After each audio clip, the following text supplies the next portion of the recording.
Mustafa nyaris jatuh ke jurang. Ia memohon pada adiknya, Scar, untuk menariknya.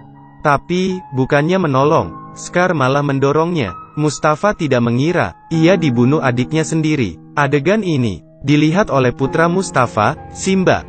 Simba menghampiri mayat ayahnya dan mencoba membangunkannya. Simba tidak percaya ayahnya mati. Scar memeriksa keadaan Mustafa. Mustafa kini mengincar Simba dan menyuruh pasukan hiena memburunya. Simba lari ketakutan dan tak sengaja terpeleset ke jurang. Hiena mengira Simba sudah mati dan melapor pada Scar. Untung saja Simba beruntung kali ini, tapi ia bingung kenapa pamannya membunuh ayahnya. Ternyata Mustafa adalah raja hutan. Scar ingin menggantikannya, tapi ia tidak punya kesempatan. Akhirnya istri Mustafa melahirkan Simba yang nantinya akan menjadi pengganti Mustafa. Mendengar ini, Scar marah.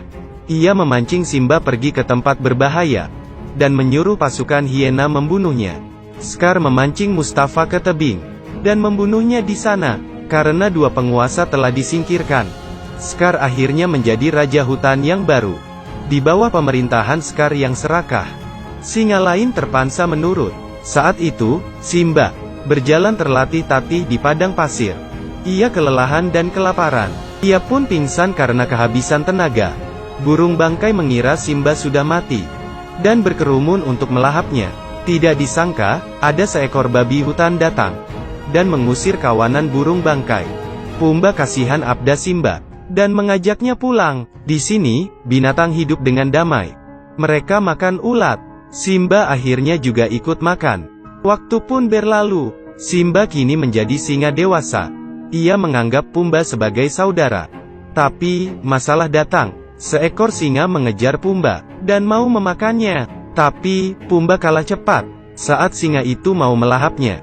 Simba datang menolong dan bertarung dengan singa itu. Tapi, belum sempat menyerang. Simba mengenali suara singa betina itu. Nala?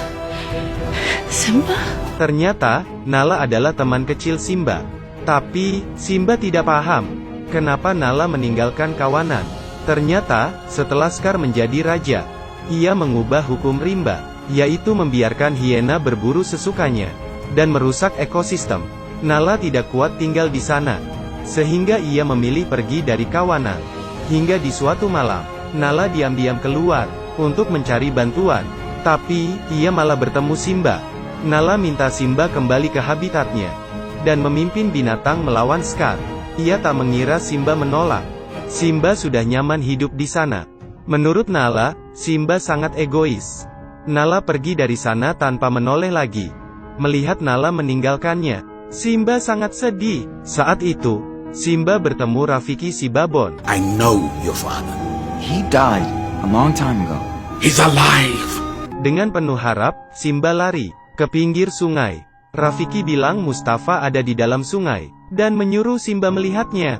Tapi, ia cuma melihat bayangannya sendiri. Simba akhirnya paham maksud Rafiki. Ia tahu apa yang ia harus lakukan selanjutnya, yaitu merebut kembali kekuasaan Scar. Mendengar kabar baik itu, Nala sangat girang. Pumba juga mengajak Timon untuk membantu. Mereka memulai perjalanan. Tapi, Simba tidak tahu, rumahnya yang dulu asri, kini menjadi padang belantara yang mati. Karena istri Mustafa membenci Scar, kawanan singa tidak menerima Scar. Scar mau membunuhnya untuk memperkokoh kedudukan. Tapi, tiba-tiba, terdengar raungan singa yang marah. Scar kaget sampai mundur. Ternyata, keponakannya masih hidup. Turun hujan deras. Seperti biasa, Scar menggunakan trik psikologis untuk memojokkan Simba. Simba terperosok ke jurang.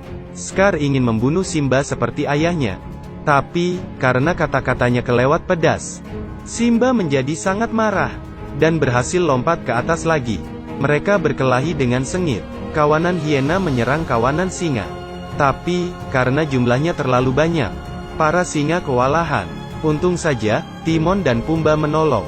Pumba menyeruduk hiena dengan culanya, sehingga singa berhasil mengalahkan hiena. Scar tahu ia akan kalah dan mengambil langkah 1000. Simba tahu ia akan kabur dan segera mengejarnya. Scar tahu Simba lebih kuat darinya dan mulai menggunakan trik psikologisnya. Simba, you wouldn't kill your only uncle? Simba mulai goyah, dan memutuskan melepas Scar. Bagi Simba keputusan ini, merupakan maaf terakhir bagi Scar. Tapi, ia tak mengira, Scar malah menyerangnya lagi. Simba sudah muak dengan Scar, lalu mencakar wajahnya yang jelek. Simba menggigit lehernya dan menahannya. Scar terguling ke jurang, dan ditelan lahar panas yang mendesis. Tapi, Scar tidak mati. Ia justru mati dimakan hiena pengikutnya sendiri. Simba menjadi raja hutan baru. Ia menikah dengan Nala dan punya anak. Di bawah pimpinannya, rumahnya menjadi subur dan asri. Semua hewan berbahagia. Jangan minder membuat kesalahan. Minderlah kalau kita jadi pengecut. Kalau kita berani menghadapinya, meski gagal, tidak akan ada penyesalan.